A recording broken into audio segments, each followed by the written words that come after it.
Hey everyone, I'm Kiera Ember, and today I will be talking to you about delicious Draconic dishes, meat alternatives. So I'll give you a quick intro about myself. Like I said, I'm Kiera Ember. You can also call me just Kiera, K, or Obligatory Coffee if you really want to do that. That's my username over on Tumblr and a number of other places. I'm a Western Dragon Otherkin, or Theriomyth, however you want to call me. I'm also Andalite, Cheetah, and Domestic Cat Hearted. And I've been present in the online community since around 2009, but I've felt alter human to some extent since probably the early 1990s. Some of my food background: I've worked as a chef or in general food service for around 7 years. I'm a little bit out of practice, but I still love cooking and baking. They're some of my favorite hobbies. I really like unusual foods and unique recipes, and I like experimenting in the kitchen. Whether things come out well or not, that's always to be determined. But I have a lot of fun with it. And I used to be a vegetarian. I've considered going vegan, but now I call myself a flexitarian, or essentially, I will eat some meat. Basically, if it's given to me or it's already bought, I'll eat it. But I try not to buy my own meat or animal products generally. But if it's in front of me, I'll eat it. I do want to say a disclaimer. Everything I'm presenting here follows U.S. food safety guidelines, and I've been food safety certified in the past through my work. However, I'm technically not a professional, so if you have any questions, please consult professional resources if you're concerned about food safety or unusual ingredients. And I'll give you some links at the end of the presentation for food safety stuff and a bunch of recipe ideas. Okay, so a quick overview. I'll just go a little bit through why I like to focus on identity through food, some super basic food and kitchen safety stuff, cooking basics, common meat alternatives, and some fun demos. Then give you some few resources, and we should have some time at the end for a question and answer session. Okay, so feeding your identity through food. Why food? Why do I want to focus on identity through recipes and cooking and etc.? Well, everyone eats, at least you should be. It's cultural, so whether that is cultural, your Earth culture, if you have some sort of extraterrestrial identity or identity that doesn't deal with human cultures, that can also play a part as well. There's also a ton of options. Cuisines vary so much, and it's a great way to experiment and share that fun and experimentation with others. It's a lot cheaper usually than gear, so if you're buying things that make you feel closer to your heart type or kin type or whatever it might be, cooking is an easy and cheap way to do it generally. And it's a really good skill to practice. Knowing how to cook things well for yourself, well for your family and friends, that's a really good skill to have because it keeps you healthy, it keeps your friends and family happy, and bringing people a tray of cookies every once in a while is definitely a way to get them to like you. Okay, so you probably have noticed that we're focusing on meat alternatives for this panel. In the past, I've done some different panels, draconic dishes, safe alternatives for alter-human food requests, things like that. But here, like I said, we're focusing on fake meat or meat alternatives. So as you can see here on the slide, there are a growing number of vegetarians and vegans, and as a result, with the alter-human community, with this growing number of vegetarians and vegans, we're going to have more members of the community who are also vegetarian and vegan. So this pertains to a lot of us. And, people are vegetarian and vegan for a number of reasons. Personal health, to help combat climate change, because we do know that for the most part, eating meat and animal products is not as great for the environment. There's a lot of greenhouse gas emissions associated with it. Animal welfare is another part of it, or religious or cultural reasons. There are a lot of religions and cultures that do not eat meat or do not partake in certain kinds of animal products. And I, through Discord, on Tumblr, other alter human communities, I've heard a number of vegetarian dragons, or those with dragon-related identities, say that they miss eating meat a lot, but they aren't willing to go back to a diet that contains meat. Also, there are a ton of options. I sort of explored my vegetarian identity. I really was amazed at how many different dishes there are that were, number one, delicious, number two, good for you, and number three, it's not just eating tofu all the time. So it's actually a really, really fun thing to take part in. And I will say that not everyone is looking for a meat-like source of protein. So I've spoken with a number of people who are not interested in finding fake beef or finding fake chicken. They just want some kind of protein that makes them happy, and it doesn't necessarily have to mimic animal products. And to go along with this, things like beans, nuts, dairy, eggs, etc., those are all great vegetarian or vegan sources of protein that don't necessarily mimic meat, and that is awesome. But for those of us who do crave meat, like myself, we are blessed with new vegan and vegetarian-friendly meat replacements coming out constantly, and there are tons of recipes out there that provide these awesome meaty meat alternatives. So I'll run through a few of these. Like I said, there are a ton out there, and they're quite interesting. There's a huge variety, and they're all plant or mushroom based. So I'll start off with probably the one we're most familiar with, that definitely gets a bad rap sometimes. Tofu, or at least soy. Tofu is a soy product, so it's made from soybeans. Generally, it's these big white cakes, probably familiar with it.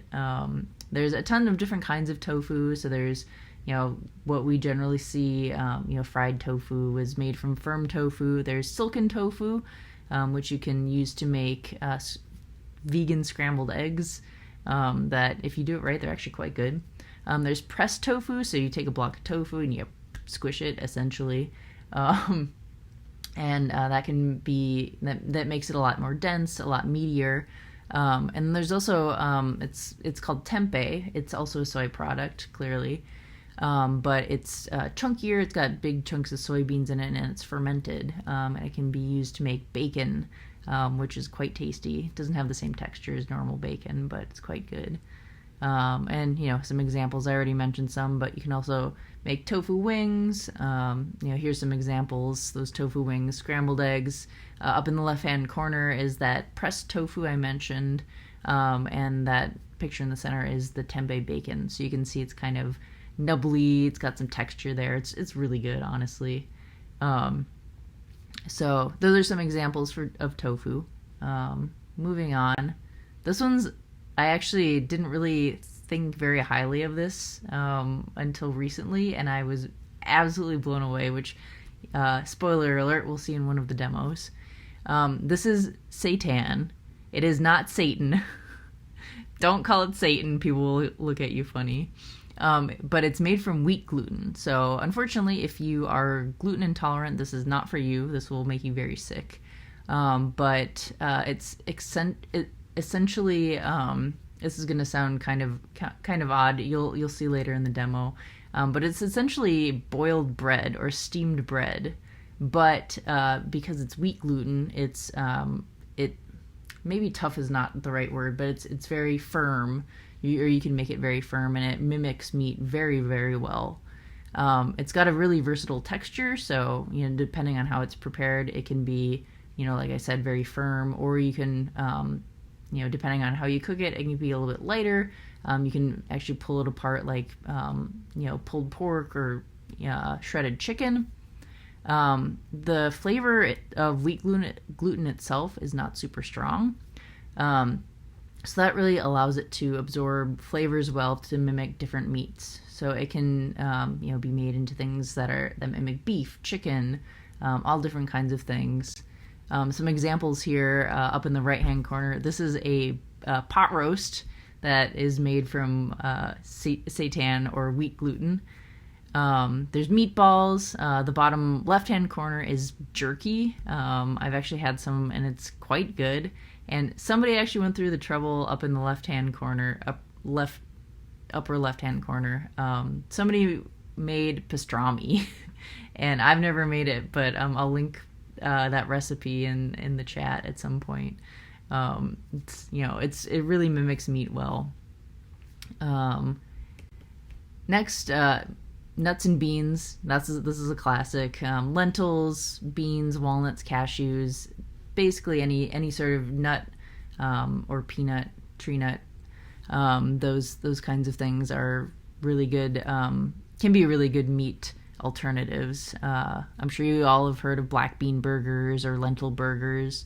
Another thing is walnut and lentil meatloaf or shepherd's pie.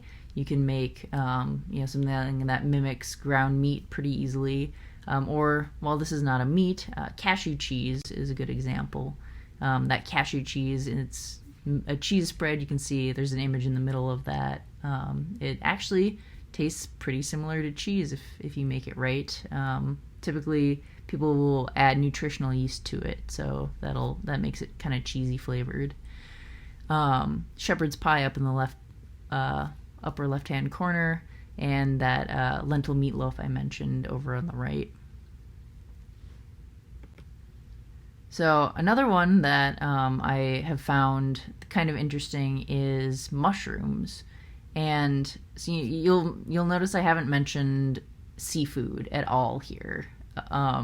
However, mushrooms are one of those weird exceptions where a lot of them have similar flavors to seafood, whether that's scallops.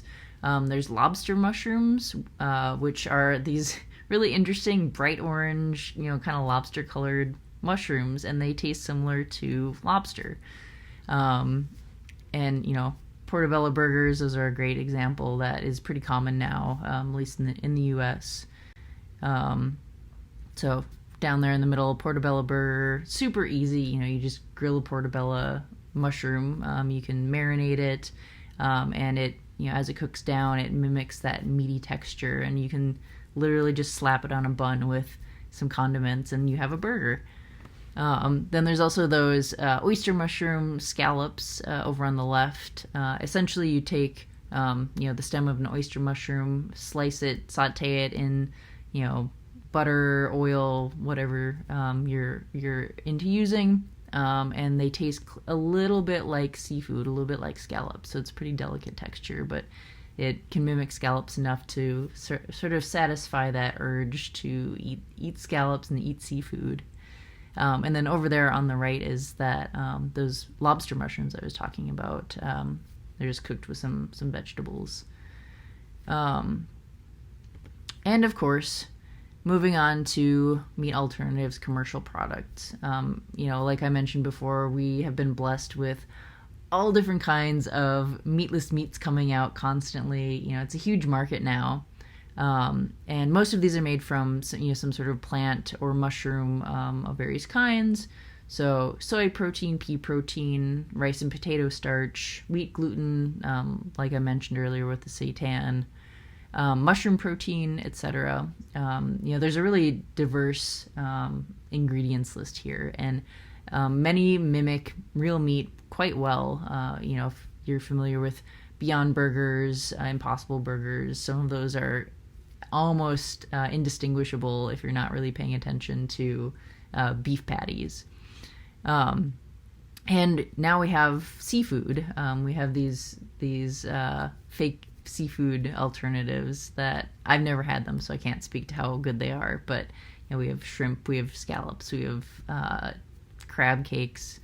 However, a lot of these are pretty highly processed and do contain significant amounts of sodium. So if you're watching your salt intake, that's always something to keep in mind. And a lot of them do have preservatives and other things like that. So if you're trying to stay away from that stuff, these commercial products are probably not what you're looking for. Just a few examples here.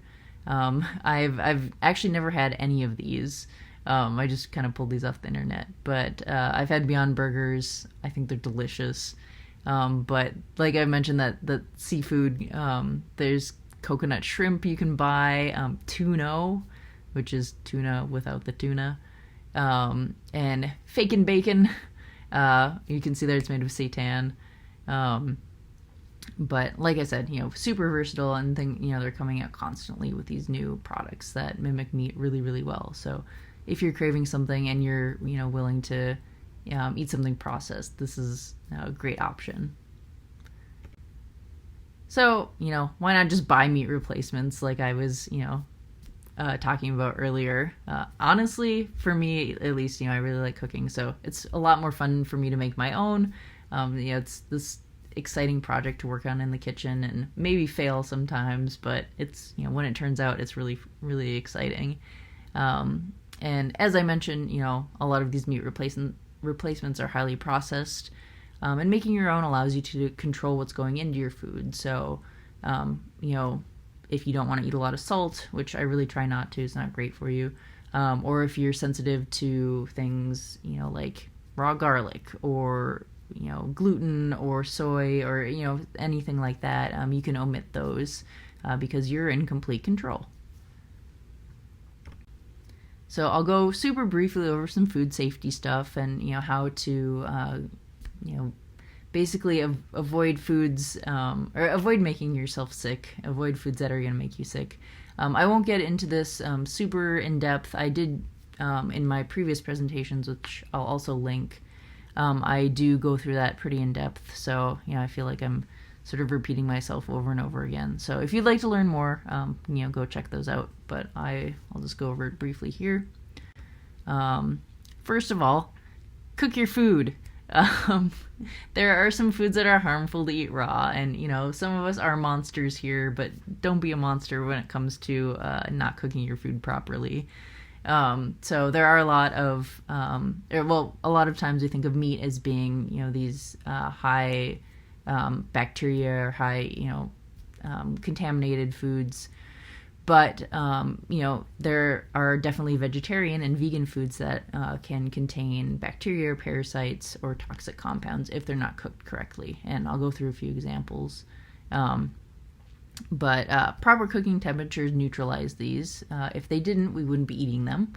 And sort of in that same vein, a great kitchen tool to get used to using is a kitchen thermometer. So, a lot of people use these for, cooking roasts or cooking burgers, steaks, things like that. But it's really useful for cooking vegan and vegetarian items as well, just to make sure that you're cooking them properly. So a few foods to avoid. Like I said, meat is one, but we're not dealing with meat in this panel, so I'll, sort of leave that off the list. Eggs are vegetarian because they're not a meat product. So, making sure you're cooking your eggs properly. There's always going to be a risk of salmonella with consuming eggs that aren't completely cooked. If you have a runny yolk, you're taking some risk there, but it's pretty uncommon, but keep in mind. Also, don't eat raw beans. Not that we're necessarily going to be eating raw beans, but I actually didn't realize this until, fairly recently, but, eating undercooked beans, undercooked lentils, undercooked lima beans, especially kidney beans. They have some toxins, lectin, linamarin, a few things like that can actually make you really sick. So, you don't have to be super, super worried about it, but make sure you're cooking your beans well. And then flour. One of the reasons why people say not to eat raw cookie dough is not because of the eggs. If you leave the eggs out, the cookie dough is still not safe to eat. It's the flour. Flour can contain, I believe it's E. coli. Don't fact check me, or I could be wrong there. But some contaminant, pathogen that can make you really sick.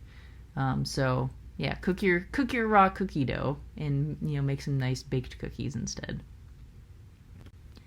Some basic food prep. Before we actually get into the demos where I will be showing you recipes, I will walk you through how to actually follow a recipe because I will be showing the recipes on some slides prior to the actual demos. If you've never followed a recipe before, if you're not familiar with, anything in the kitchen, which is totally fine. We all got to start somewhere if you're interested in learning more about cooking. But basically following a recipe, ingredients should be, if it's a well-written recipe, should be listed in the order of use. They're always listed with, the amounts that you should be measuring. A good tip is to prep ingredients before you start cooking, because, I can't tell you how many times I've started cooking something and then realized I didn't prep half the ingredients, and then something's burning while I'm chopping, and it's just, kind of a nightmare. So save yourself some trouble and, chop your vegetables, measure your flour, thaw your frozen ingredients, etc., before you turn on the burner or turn on the oven. And, another big thing, make sure your oven, or if it calls for your oven to be preheated, make sure you actually do that. Some ovens take a while to preheat, and they will say that they're preheated completely to, whatever temperature you tell them to be, but they're actually not quite there yet. So let your oven get to its proper temperature. And I mentioned this before, but each ingredient is listed with a measurement. However, if it's listed with to taste, just use the amount that tastes good to you. It's really chef's preference, and a dash or a pinch implies a small amount of whatever that ingredient is. Also, if you want an applesauce cake recipe, this is my family applesauce cake recipe, so feel free to steal it. A few more tips. Read your recipe once before you actually start beginning. And know your measurements, especially tablespoon versus teaspoon. Oh my goodness, you can really ruin a recipe. If you put in a tablespoon of salt versus a teaspoon, you are going to notice, and it will be inedible, I promise you. Also, for weight measurements like ounces and grams, a kitchen scale is a lifesaver, and I actually prefer to do most of my cooking measuring things out with my kitchen scale instead of using a measuring cup. And then finally, practice makes perfect. If you don't, or if your dish doesn't look like the photograph, don't worry. I've made plenty of fugly dishes in my life. I've burned things, I've dropped things have fallen, it's just, don't worry about it. As long as somebody enjoys eating it, you've done well somehow. So, with that, let's move on to our first demo. So the first demo we're going to do, let me preface this with, all of these recipes are vegan.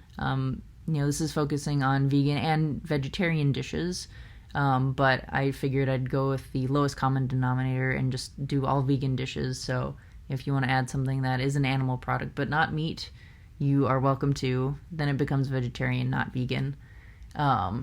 But this is most accessible to everyone. So we're going to start with vegan ground beef. I've given this a difficulty rating of 2 out of 5.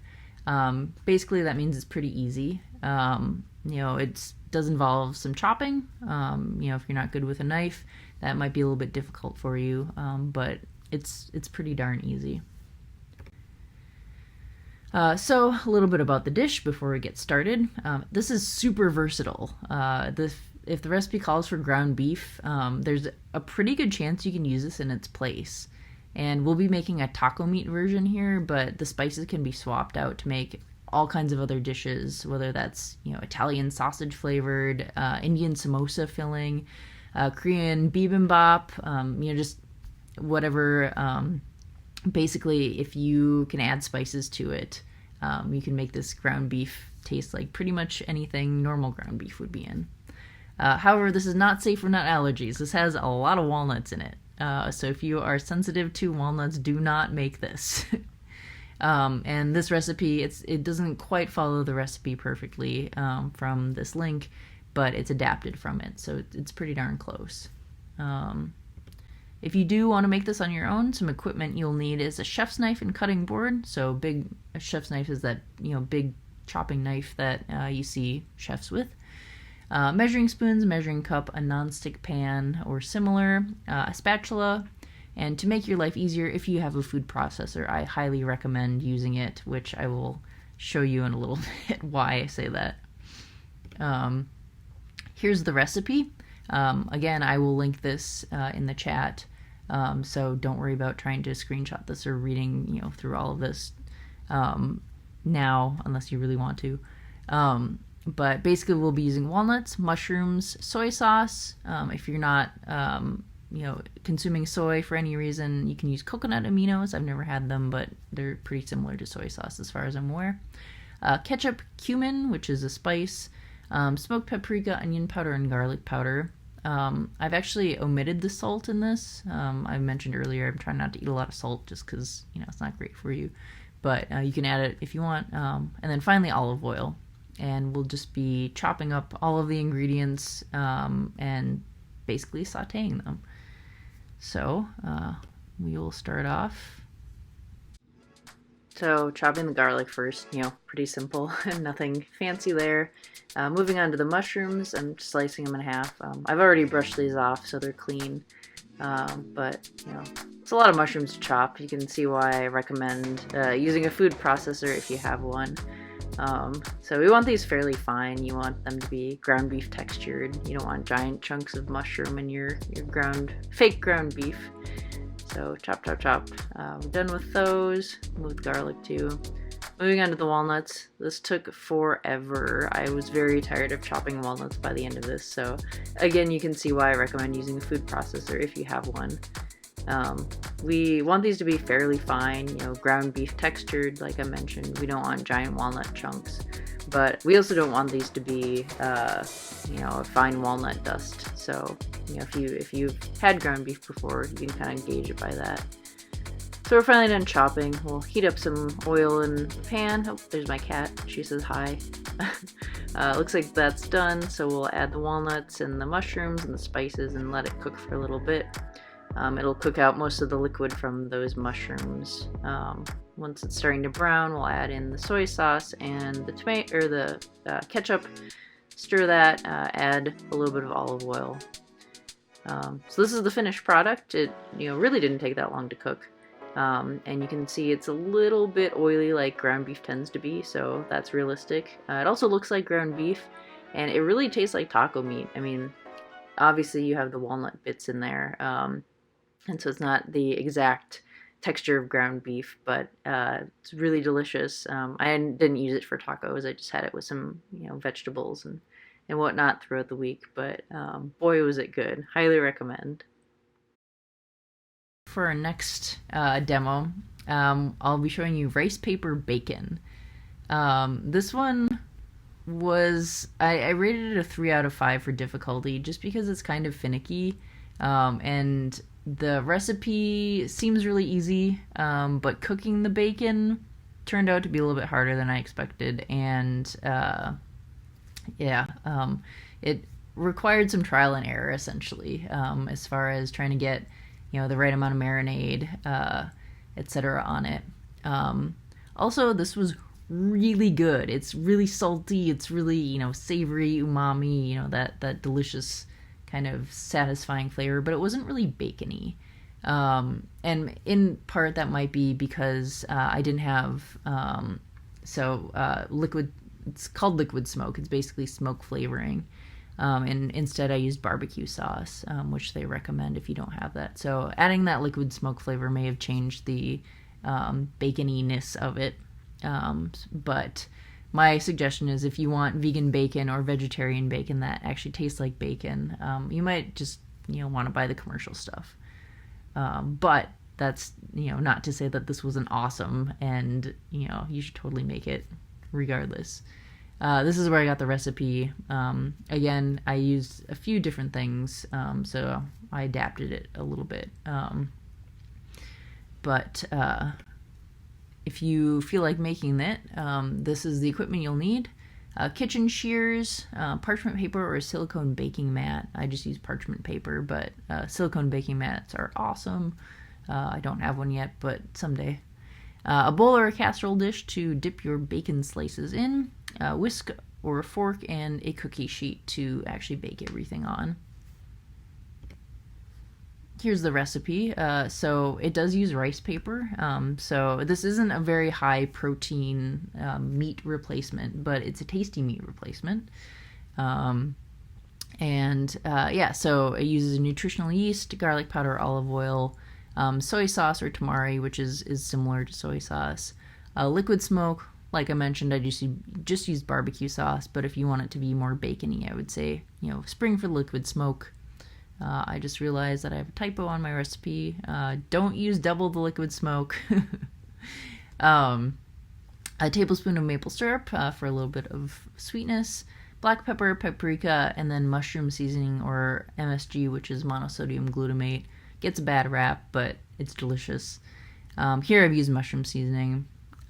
Basically what you do is you dip these rice paper slices into your marinade that you've made, and then you bake them until they're crispy. And they do crisp up really fast, so just be aware of that. Keep an eye on them. Don't forget about them. So here I'm just mixing all the spices together and the maple syrup and whatnot. I used Trader Joe's Mushroom and Company seasoning, which my marinade was really dark, and I think that's why. Here I'm just cutting the rice paper into strips, bacony strips. This is where I had a little bit of trouble. You can see I have a lot of marinade on there. It's tough to get off, so I kind of sponged it off and it didn't really work. So this is try number 2 coming up here, where I kind of squeegee everything off with chopsticks, and it worked a little bit better. You can see everything came out pretty dark, but it's really good. It turned out really tasty. It's just not super bacony. Here's some of the finished products. You can see it's pretty crispy, like well done bacon. Like really good, but just not super bacony. Yeah. So moving on to the last recipe, the last demo I'll show you. This, I was blown away at how good this was. Honestly, I think I like this better than normal chicken. I will, however, give this a difficulty rating of 4 out of 5. It involves a lot of steps. Well, I guess not necessarily a lot of steps, but it does involve some equipment. If you don't have the equipment for it, it's kind of a bother. It involves boiling or steaming. It involves cooking, cutting, some kneading potentially. You have to tie stuff in a knot. I'll show you, essentially. So this is seitan, not Satan, by the way. I mentioned earlier that this stuff is super versatile, and it really is. And so here we're making a chicken version. The chicken absorbs flavors really well, so it's good for saucy dishes. If you can add it to soups, you can add it to stir fries with, teriyaki sauce, whatever you want. You can actually saute it and it browns up really nice like chicken. You can also bread it and fry it, really whatever you want. Put in tacos. Like I mentioned earlier, seitan is made with vital wheat gluten, so it's not safe for anyone allergic or sensitive to gluten, unfortunately. So if you have Crohn's disease or celiac disease or any sort of gluten intolerance, don't make this, please. But the recipe is adapted from that link there. And again, I will link this in the chat. As far as equipment goes, you need a chef's knife and cutting board, a pot or a saucepan that you can cook the seitan in, tongs or slotted spoon. Thermometer is good to have. You don't need it. We'll be cooking this long enough that it will be cooked all the way through, but it's nice to have. And if you do have a food processor, I highly suggest using it. But if you don't, it's still totally doable. So for this, it does involve chickpeas, so it's not just straight wheat gluten. So the chickpeas give it a little bit more flavor. Vegetable broth, if you do, like I said, it absorbs flavors really well, especially, depending on what you make it with. So if you have a chicken style vegetable broth, I highly recommend using that. Olive oil, lemon juice, soy sauce, garlic, and then wheat gluten. You can buy this online. You can get this in health food stores. It's actually pretty readily available, a lot more so than I expected. Nutritional yeast, also pretty readily available. And then a bunch of different spices and herbs. So here, I've just listed, how I did this in a food processor, but you can chop everything by hand and then knead it, which is a lot more work, but it's still definitely doable without this equipment. So essentially, you're just blending the chickpeas, and then you add the wheat gluten and all of your seasonings. If you do use a food processor, make sure you're not just running it and running it and running it. That'll wear out your motor because this stuff is thick. So yeah, you want to pause the food processor every 30 seconds or so to let the motor have a break and to make sure you're not like way overdoing your dough. And then you just want to make sure you're steaming it or boiling it until the internal temperature reaches around 190 degrees Fahrenheit. And there are way back when I was talking about different kinds of meat alternatives, I did mention that seitan can be cooked in a number of different ways and will have different textures depending on how you cook it. In this recipe, I boil it, and that gives it a little bit more of a, I guess, lighter, it's not super dense texture, and more of a shredded chicken texture. But you can wrap it up, or you can compress it as it's cooking to make these denser, steak or chicken breast type meat replacements. Or you can steam it. If you don't want to boil it, which does make it puff up a little bit, you can just straight up steam it. Whether you wrap it or not, that'll help it be a little bit less spongy. So with that, let's see how this works. So here I'm adding the chickpeas and a couple cloves of garlic and the spices, just blending those and then adding some of the liquid ingredients. And then the broth, that's no chicken flavored broth, and then that's the wheat gluten. It looks like flour. Here I'm mixing it. You can see I'm cleaning up a little bit, never a bad idea. I have the broth heating up over on the left that we're going to cook it in, and you can see I'm giving the motor on the food processor a rest. This is dough. It's essentially dough. You can see I'm stretching it, and I'm actually tying it in a knot so it has more of a pulled shredded chicken texture. And let it cook for about 50 minutes. Looks like it's good temperature. I'm going to drain it and then let it cool off a little bit. This is the finished product. It's chickeny. It's kind of stretchy a little bit. I mean, chicken isn't really like that, but you can shred it. You make nugget chunks out of it. Here's a better close-up. You can see it's got that chickeny texture, shredded chicken. It looks like chicken. It's the same color. And then here I've sauteed it with some vegetables and some sauce. Like I mentioned before, it holds on to that sauce flavor really well, so you can flavor it with anything. And you can also see it's got that shredded chicken texture, but if you wrap it while you steam it or boil it, you can actually give it this, chicken breast or steak or, that dense texture. But holy cow, it's so good. I never expected it to be as good as it was. So highly recommend. It's really not that hard, especially like I said, if you have a food processor. So that concludes the demos. I'll give you a few resources here. I always like to rep a few things. First of all, I know this is, again, US centric. I apologize. I am most familiar with US resources. So, obviously, foodsafety.gov, that's our, government food safety site. So what's there is well vetted.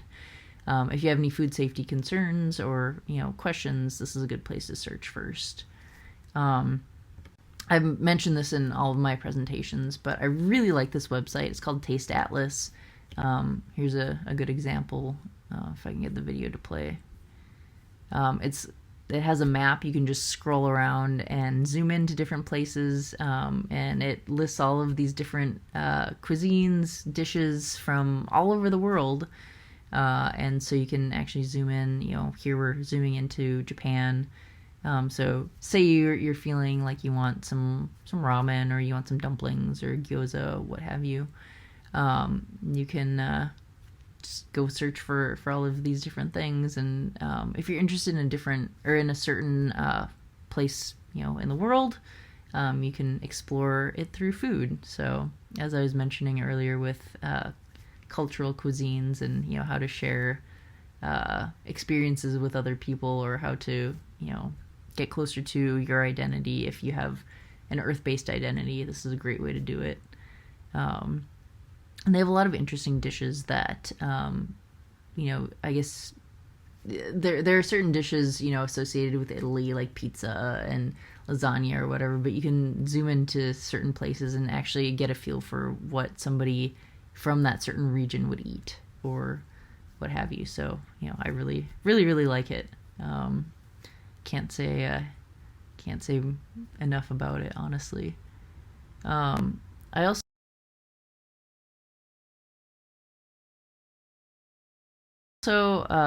really like to rep Kinfood.